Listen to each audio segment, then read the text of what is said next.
Imagine being trapped in a frozen nightmare, a city of ghosts where every shadow could be your last. This was the reality for soldiers at the Battle of Stalingrad.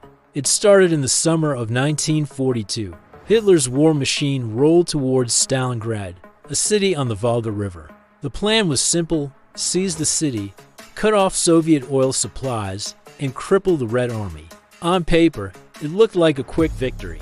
In reality, it became one of the most brutal battles ever fought. German troops marched into Stalingrad expecting an easy fight. Instead, they walked into hell. The city, already pounded into rubble by relentless bombing, became a twisted labyrinth of death. This wasn't a war of open fields and clear front lines. This was urban warfare at its most savage. Soviet defenders, ordered to hold the city at any cost, turned every bombed-out apartment block, every shattered factory, into a fortress. Combat was fought room by room, floor by floor. Soldiers called it Rattan Creek, the Rat War.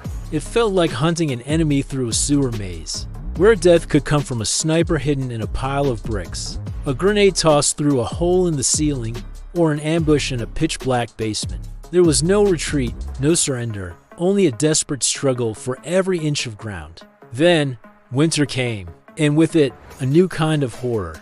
The legendary Russian winter arrived with a vengeance, but this time, it was paired with a brilliant Soviet counteroffensive. Operation Uranus encircled the entire German 6th Army, trapping nearly 300,000 men inside the city. The trap snapped shut. Supplies were cut off.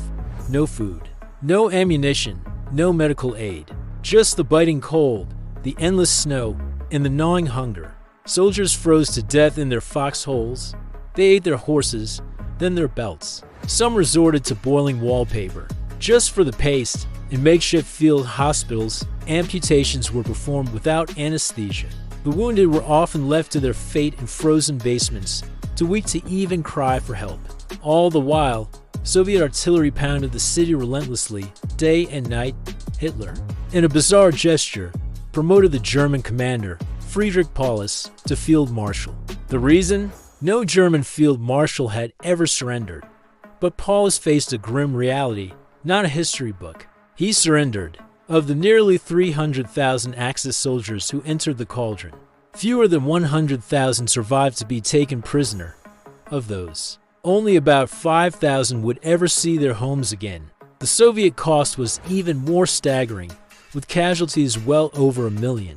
But they held the city.